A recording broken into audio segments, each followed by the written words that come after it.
안녕하십니까. 평택촌놈TV 봉치전생 이강민입니다. 2022년 5월 16일 월요일 무료 야간방송 시작하도록 하겠습니다. 현재 녹화는 월요일 저녁 시간이 다 되어가고 있습니다. 녹화로 진행을 하고 있고요. 오늘도 녹화가 끝나는 대로 바로 업로드 하도록 하겠습니다. 자, 현재 화면은 주식회사 평택촌놈 홈페이지가 나오고 있는데요. 현재 컴백홈 이벤트를 진행을 하고 있습니다. 그래서 5월 31일까지니까 잘 활용하시면 좋을 것 같고요. 내용을 잠시 안내를 드리도록 하겠습니다. 기간은 5월 31일까지고요. 내용은 유료 결제 1개월당 7일의 추가일을 지급을 합니다. 1개월에 7일이니까 3개월 결제하시면 21일을 추가로 드리는 거죠. 6개월은 42일입니다. 그래서 장기 결제를 하실수록 더 유리하다는 점을 말씀을 드리겠습니다. 대상은 이렇습니다. 2001년부터 2021년까지 유료 결제 이력이 있는 현재 무료 회원이거나 주식회사 평택촌놈 정호영 대표님과 오프라인에서 만난 이력이 있는 무료 회원에 한해서 대상이 되는 거고요. 결제를 하시고 전화를 회사로 주시면은 7일의 추가일을 1개월당 7일의 추가일을 지급을 하니까 잘 활용하시기 바라겠습니다. 자, 오늘도 시황 그리고 이슈 종목 이런 순서로 진행을 하도록 하겠습니다. 자, 먼저 시황입니다. 오늘 코스피는 하락했고요. 코스닥은 상승했습니다. 흐름을 보시면은 초반의 흐름은 좋았어요. 분봉을 한번 보실까요? 코스닥도 급등 출발했고요. 그리고 코스피도 급등 출발했죠. 코스피는 결국 하락 마감했고요. 코스닥은 그나마 좀 강한 상승으로 마감한 모습입니다. 자, 오늘 양시장을 비교를 해보면은 대형주 흐름이 조금 달랐어요. 코스피는 대형주가 약했고요. 코스닥은 대형주가 강했던 모습입니다. 여기에서 흐름이 조금 갈렸다고 볼 수가 있을 것 같고요. 수급적으로 봤을 때도 오늘 흐름을 보면은 그렇게 좋지 못한 상태였어요. 코스피는 기관이 매도를 했고 개인들이 매수하는 그런 모습이었었고요. 코스닥은 외국인들이 매도하는 모습인데 수급은 뭐 큰 의미가 없습니다. 그래서 전반적으로 대형주 흐름이 조금 약했었던 그런 모습이 아닌가 생각을 하고요. 코스닥은 대형주가 조금 강했었고요.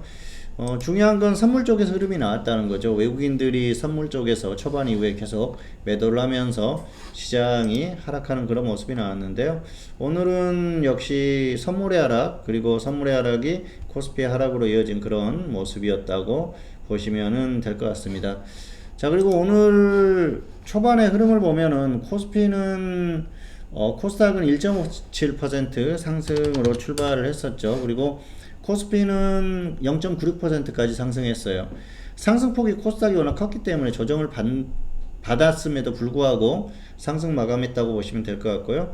코스피는 상승폭이 작았었기 때문에 조금 더 뭐 비슷한 낙폭이 있었지만 하락 마감했다 이렇게 보시면 될 것 같습니다. 그래서 상승의 차이가 결과의 차이를 만들었다 그렇게 보시면 될 것 같습니다. 어쨌든 코스닥은 상승하면서 시장에는 긍정적인 그런 그 시도를 보냈다고 보시면 될 것 같습니다. 자, 오늘 장중의 하락의 원인, 코스피 하락의 원인은 수급이라고 말씀드렸어요. 그런데 근본적으로 보면은 역시 해외 증시라고 보시면 될 것 같습니다. 특히 미국 선물이 오늘 장중에 굉장히 약했었거든요. 그래서 나스닥 선물 같은 경우에는 1% 가까이 하락했었죠. 결국은 이 선물 흐름이 오늘 결과를 만들었다고 보시면 될 것 같고요. 미국 시장이 사실 지난주 금요일에 상승했지 않습니까? 그래서 오늘 기분 좋게 초반에 출발을 했는데 그 흐름을 이어가지 못했어요. 결국은 선물이 급락하면서 갑자기 급락했어요. 여러 가지 뭐 원인이 있겠습니다만은 푸틴의 건강 이상설 이게 좀 영향을 미쳤다고 볼 수도 있을 것 같습니다. 다른 원인들도 있겠지만은 지금은 푸틴이 오늘 갑자기 또 수술을 했을 그럴 가능성 뭐 여러 가지 이런 얘기들이 나왔는데요. 그런 것들이 시장의 하락을 만든 게 아닌가 생각을 합니다. 조금 안타까운 그런 상황인데요. 사실 이 장중의 선물 하락만 아니었으면 오늘 시장이 양시장이 굉장히 강할 수 있었는데 아쉽습니다. 뭔가 좀 엇박자가 나는 듯한 그런 모습이기도 한데요. 다행인 것은 크게 하락하지는 않았다는 거죠. 그래서 결과적으로 향후에 상승이 추가적으로 나올 수 있는 그런 어느 계기가 되지 않았나 생각을 할 수가 있겠습니다. 기대를 할 수가 있는 것이죠. 어쨌든 지금 푸틴의 건강이상설은 좀 중요한 재료죠. 푸틴이 지난번에 제가 그런 말씀을 드렸어요. 푸틴이 정말 건강이 엄청나게 안 좋아가지고 얼마 못 산다. 그러면 무슨 일을 벌일지 모른다는 그런 말씀도 드렸는데요. 그렇게 되면은 여러 가지 위험성이 따르는 거예요. 푸틴의 건강이 좋지 않으면은 최근에 제기된 푸틴에 대한 쿠데타 이런 얘기도 있습니다만은, 그리고 사실 한 인간의 인지 능력이 떨어지게 되면은 어떤 행동을 할지 모릅니다. 우리도 바로 가까운 곳에 북한이라는 독재자가 이끌고 있는 그런 나라가 있지 않습니까? 어쨌든 그런 상황이고, 러시아도 비슷하지 않습니까? 1인이 거의 나라를 이끌고 가는 그런 상황이기 때문에 대통령제의 나라들하고는 좀 다르죠. 러시아, 북한, 그리고 중국 이런 나라들은 지도자의 의중이 굉장히 중요합니다. 특히 러시아는 굉장히 심하죠. 푸틴이 거의 독재를 하다시피 하기 때문에 푸틴의 마음먹기에 따라서 무슨 일이 벌어질지 모릅니다. 그래서 이건 조금 더 계속 지켜봐야 될 것 같고요. 어쨌든 푸틴의 건강이상설은 긍정과 부정이 교차한다, 그렇게 볼 수가 있겠는데요. 긍정적인 부분은 그래요. 푸틴이 물러나고 이제 새로운 세력이 들어온다. 그랬을 경우에는 전쟁을 지속하지 않을 가능성이 좀 더 크거든요. 그런데 건강이 정말 좋지 못했을 때는 어떤 일을 벌일지 못한다는 거죠. 앞에서도 언급을 했지만 반대파와의 문제도 그렇고요. 또 본인 자체적인 문제가 발생할 가능성도 크죠. 어쨌든 그래서 예측할 수 없는 거기 때문에 굉장히 좀 불안한 요인이고요. 그리고 서방의 압력이 계속 지속되고 있고, 또 우크라이나도 zel렌스키 대통령이 끝까지 항전을 한다는 등 푸틴을 계속 자극하고 있기 때문에 그런 부분도 좋지 못해요. 최근에 백린탄을 썼다는 그런 뉴스가 나왔지 않습니까? 그래서 점점 무기들이 현대전쟁에서 쓰지 말아야 될 무기들을 사용을 하고 있기 때문에 핵이라든지 또 생물학 무기라든지 이런 것들까지 사용하게 되면은 그건 굉장히 좋지 않거든요. 어쨌든 전쟁이 더 확전이 된다거나 또 핵을 사용한다거나 그랬을 경우에는 단기적으로 시장에 충격을 줄 수 있기 때문에 더 지켜봐야 될 것 같습니다. 어쨌든 푸틴의 건강이상설은 굉장히 중요한 재료고요. 시장에 그렇게 긍정적인 영향을 미치는 재료는 아니기 때문에 오늘 또 한국이 흔들렸지만은 단기적으로 뭔가 큰 문제가 생길 것 같지는 않아요. 당장 수술을 했다거나 또 건강이 좀 좋지 않다거나 하더라도 어떻게 되는 건 아니지 않습니까? 물론 어떻게 될 수도 있습니다만은 그럴 가능성은 떨어지기 때문에 당장에 뭔가 문제가 발생할 것까지는 같지는 않다, 그렇게 보고 있지만은 계속 주시를 해야 될 것 같아요. 그래서 러시아를 주시를 해야 되는 그런 상황인데요. 어쨌든 시장은 당분간은 혼조세가 나올 가능성이 상당히 큽니다. 그래서 여기에서 크게 상승하기보다는 좀 저점에서 옥신각신하는 그 정도 흐름이 맞는 것 같아요. 그래서 여기를 뚫고 엄청나게 계속 날아간다거나 아래쪽을 뚫고 계속 빠진다거나 그런 흐름보다는 좀 저점 박스권에서 당분간 좀 움직이는, 그러다가 좀 살짝 위로 갈 수는 있겠죠. 어쨌든 그 정도의 흐름으로 보고요.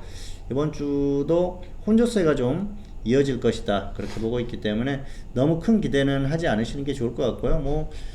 지수가 이렇게 크게 빠질 상황은 아니니까 다시 좀 조정을 받는다고 하면은 종목을 매수한다든지 충분히 가능하고요. 그리고 이 박스권 안에서 적당히 매매하는 건 얼마든지 가능하니까 너무 겁낼 필요는 없는 장세가 아닌가. 다만 너무 무리하지는 말자. 어쨌든 지수가 단기적으로 크게 조정을 받았기 때문에 기회인 것은 분명해요. 기회인 것은 분명을 하지만은 너무 무리하지는 말자. 특히 지수가 갑자기 저점을 이탈하는 상황이 올 수도 있어요. 그랬을 경우에는 특히 조심을 해야 되는 거죠. 최근 흐름을 보면은 지난주 목요일이었죠. 목요일에 저점을 기록하고 반등이 나오고 있는데요. 확실히 전보다는 나아졌어요. 그리고 미국 시장이 어쨌든 나스닥이 또 강하게 반등을 해주는 그런 흐름이 나왔기 때문에 미국이 다시 저점을 이탈하는 흐름 정도만 아니라고 하면은 한국은 눈치를 보겠지만은 그렇게 나쁜 흐름은 아닐 것이다. 그렇게 보고 있습니다. 어쨌든 이번 주는 저점 이탈 가능성보다는 좀 박스권 위쪽을 터치할 가능성이 크지 않나. 하지만은 전반적인 흐름 자체는 혼조세를 보일, 당분간은 혼조세를 보일 가능성이 있기 때문에 지수는 그 정도로 참고를 하시면 될 것 같고요. 단기적으로는 낙폭 과대주 위주로 좀 대응을 하시면 될 것 같습니다. 그리고 단기 종목 대응하시고요. 중기로 들어갈 종목이 사실 판단하기가 쉽지 않은데요. 현재 저 같은 경우에는 중기 종목을 지금 두 종목을 추천을 해서 계속 끌고 가고 있습니다. 한 종목은 수익권이기 때문에 역시 번져놓으면 매도하고 아니면은 계속 홀딩하는 전략이고요. 다른 종목 같은 경우에는 1차 매수가 근처인데 3차 매수가까지 제시를 했어요. 3타까지 매수가 되더라도 크게 문제가 없는 종목이고요. 가장 좋은 건 2차 정도까지 좀 매수가 되고 나서 상승이 나오는 거죠. 어쨌든 지금 가격도 뭐 단기나 중기나 충분히 커버할 수 있는 그런 가격대까지 내려온 상태고요. 전반적으로는 지금 지난주에 지수가 목요일에 엄청나게 빠지고 나서 그 이후부터는 종목들의 흐름이 다 괜찮습니다. 보유 종목들도 흐름이 괜찮고요. 또 뭐 무리하게 지금 접근하지는 않아요. 단기에 매수할 만한 종목들이 워낙 많기 때문에 상황을 보면서 계속 추천을 하고 있으니까요. 개인 투자자들이 시장을 판단하는 것과 종목을 접근하는 것 쉽지 않은 장세입니다. 어쨌든 좀 어려움이 혼자서 매매하기에 어려움이 있을 가능성이 높은 장이 아닌가 생각을 하고 있기 때문에 뭐 이럴 때 또 도움을 받아보는 것도 하나의 좀 전략이지 않을까 생각을 하고요. 최소한 지금 구간은 기회가 될 수 있는 구간이거든요. 그리고 지금부터 잘하면은 앞으로 하반기에 또 수익이 크게 나올 수도 있는 그런 구간이기 때문에 잘 판단을 하시면 좋을 것 같습니다. 어쨌든 단기 혼조세 그리고 그 이후의 흐름은 조금 상황을 봐야 되는데요. 뭐 크게 이렇게 부정적으로 보지는 않는다. 이 정도로 정리를 해드리도록 하겠습니다. 지난주 목요일 저점을 뭐 일주일 이상 이탈하지 않고 좀 저점에서 멀어진다 위쪽으로 그랬을 경우에는 목요일이 저점일 가능성이 조금씩 커지니까 그 정도만 인식을 하시면 좋을 것 같습니다. 자, 두 번째로는 이슈인데요. 첫 번째 이슈는 역시 금리 인상이죠. 금리는 이제는 좀 제대로 선반영이 된 게 아닌가 생각을 합니다. 미국 시장을 보시면은 확실히 빠졌어요. 특히 나스닥 같은 경우에 상당히 많이 빠졌기 때문에 금리에 대한 부분은 거의 반영이 됐어요. 뭐 금리가 인플레이션이라든지 여러 가지하고 또 복합적인 관계를 형성하고 있기는 합니다만 그런 부분들이 시장에는 충분히 반영이 됐다고 보고요. 뭔가 악재가 될 수 있는 변수가 나오지 않는다고 하면은 역시 미국도 현재 저점에서 크게 이탈하는 흐름이 나오지는 않을 거라고 현재로서는 보고 있습니다. 그래도 미국 시장은 워낙 또 그동안 변동성이 컸고요. 예측했던 대로 움직이지 않았었기 때문에 상황을 더 지켜봐야 될 그런 상황인데요. 금리 인상 부분은 충분히 반영이 됐다. 그리고 앞으로 나올 만한 연준의 정책이나 금리 정책 이런 것들은 거의 어느 정도 투자자들이 시장 참여자들이 이미 인지를 하고 있는 부분이기 때문에 크게 걱정할 만한 그런 상황은 아니지 않나 그렇게 보고 있습니다. 자, 두 번째 이슈는 중국의 코로나 사태인데요. 이건 당분간은 좀 쉽지 않을 것 같아요. 중국 당국에서 코로나 제로 정책을 쓰고 있죠. 사실 중국처럼 이 넓은 나라에서 코로나 제로를 만들기가 쉽지가 않은 것 같아요. 특히 최근에 좀 가파르게 확진자 수가 많이 늘었는데 뭐 물론 전체 국가를 다 봉쇄를 시키고 한 달 이상 이동을 못하게 하면은 그게 가능하겠죠. 그런데 전 국가를 다 봉쇄를 하기가 사실상 불가능하지 않습니까? 어쨌든 뭐 중국에 산다고 그러니까 중국 같은 경우에는 뭐 한두 달 정도 전체 봉쇄를 하고 나서 이제 코로나 확진자 없다 그렇게 발표를 하면은 그게 그냥 그들의 숫자인 거예요. 그래서 충분히 그런 일을 할 수가 있는 국가이기 때문에 우리가 쉽게 예측하기는 어렵고요. 당분간은 봉쇄가 지속될 걸로 보고요. 이건 역시 성장률이라든지 이런 것들에 악영향을 미칠 수밖에 없기 때문에 시장에는 부정적인 요인으로 작용을 하고 있고요. 당분간 지속되겠지만은 이미 이런 부분들은 단기에는 반영이 됐다. 나중에 어떤 그 수치상의 데이터가 나왔을 때 그때 또 단기적인 영향을 받겠지만은 최소한 지금 상태에서는 다 반영이 됐다고 보시는 게 맞을 것 같습니다. 네, 세 번째는 푸틴의 건강 이상설인데요. 지금 가장 중요한 그런 문제 중에 하나죠. 어쨌든 우크라이나에 대한 대응이 어떻게 될지를 알 수가 없기 때문에 상당히 중요한 문제죠.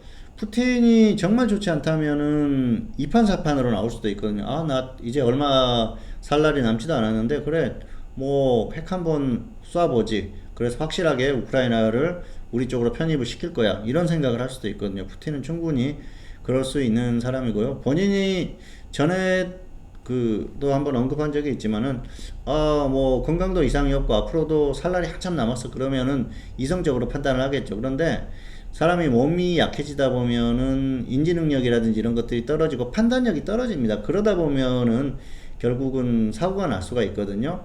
본인이 사고를 치든 아니면 주변에서 사고를 치든 사고를 칠 수가 있기 때문에 건강 이상설은 계속 지켜봐야 될 것 같고요. 어쨌든 시간이 많다는 것과 많지 않다는 건 상당한 차이죠.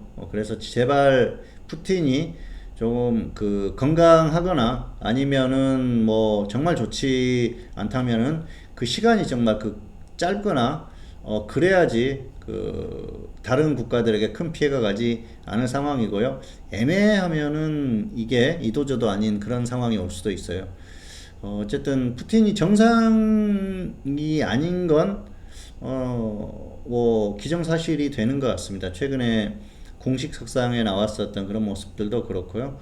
그래서 이건 좀 지켜봐야 될 것 같아요. 다만 핵을 쓴다는 것 자체는 굉장히 중요한 문제이기 때문에 푸틴도 신중할 수밖에 없죠. 아직까지는 최악의 상황으로는 가고 있지 않지만은 계속된 다른 국가들의 압박, 서방의 압박, 그리고 또 우크라이나의 어떤 푸틴의 신경을 자극하는 그런 질렌스키 대통령이라든지 이런 행동들, 그리고 저항이 심해졌을 경우에 러시아도 피해가 크거든요. 그러다 보면은 이게 또 사용하지 않을 무기들을 사용할 수도 있거든요. 그래서 흐름 자체는 좋지 않아요. 다만 단기적으로 뭔가 일어날 것 같지는 않다 정도로 정리를 하겠습니다.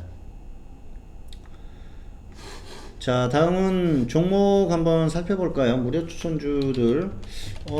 지난주에 지수가 급락하면서 5% 손절이 온 종목들이 많습니다. 신봉재지도 그렇고요. 그런데 혹시라도 이 종목들을 보유하고 있다고 하면은 평균가가 오면은 지금 반등이 나왔거든요. 정리를 하시고 아니면은 조금 더 끌고 가보셔도 될 것 같습니다. 그리고 국보 디자인도 마찬가지죠. 이 종목도 매수가 아래로 내려왔는데요. 이런 종목은 그래요. 본전 오면 정리하거나 아니면은 뭐 저점을 다시 이탈하면은 손절을 하거나 그렇게 대응하시면 될 것 같습니다.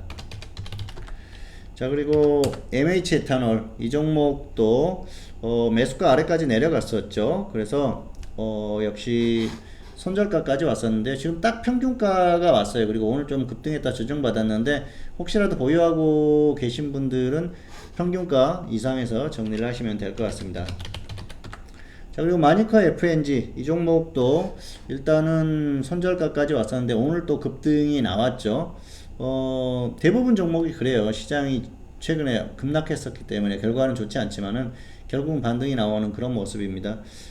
이런 종목들은 손실이 왔었기 때문에 보유하신 분들은 평균가 근처, 본전 근처에서 적당히 정리를 하고 조정받으면 다시 한번 접근을 하는 게 그게 정석이니까 그렇게 대응하시거나 다시 밀리면은 뭐 마이너스 10% 정도 정해가지고 손절을 해야겠죠. 자, 그리고 다산 네트워크스 이 종목은 아직 안 왔어요. 이 종목은 지금 지수가 빠지는데도 오지를 않죠. 7,000원, 6,600원 오면은 기회가 될 것 같아요. 그래서 오면은 매수해 보시고요. 아니면은 무리해서 접근하시지는 마시기 바라겠습니다. 자, 오늘 기존 종목까지 살펴봤고요. 자, 다시 한번 안내를 드리도록 하겠습니다. 주식회사 평택촌놈 홈페이지에 오시면은 컴백홈 이벤트에 대한 안내가 나가고 있는데요. 대상은 이렇습니다. 2001년부터 2021년 유료 결제 이력이 있는 현재 무료 회원이거나 평택촌놈 정호영 대표님과 오프라인에서 만난 이력이 있는 무료 회원들 결제하시고요. 전화 주시면은 1개월당 7일의 추가일을 지급을 해드립니다. 5월 31일까지만 하는 거니까 이 기간 내에 잘 활용하시기를 바라겠습니다. 자, 마지막으로 무료 추천주 드리도록 하겠습니다. 플라스틱 관련주들이 최근에 움직임이 나오고 있는데요. 이건 뭐 당분간 움직임이 나올 것 같아요. 우크라이나 전쟁이 쉽게 끝날 것 같지도 않고, 전쟁이 끝난다고 하더라도 뭔가 단기에 공급이 되기는 쉽지가 않거든요. 그리고 또 정부 정책하고도 연계가 돼 있는 그런 종목들이니까 가격이 오면은 접근해 보시면 좋을 것 같습니다. 자, 그래서 오늘은 에코플라스틱을 골라봤습니다.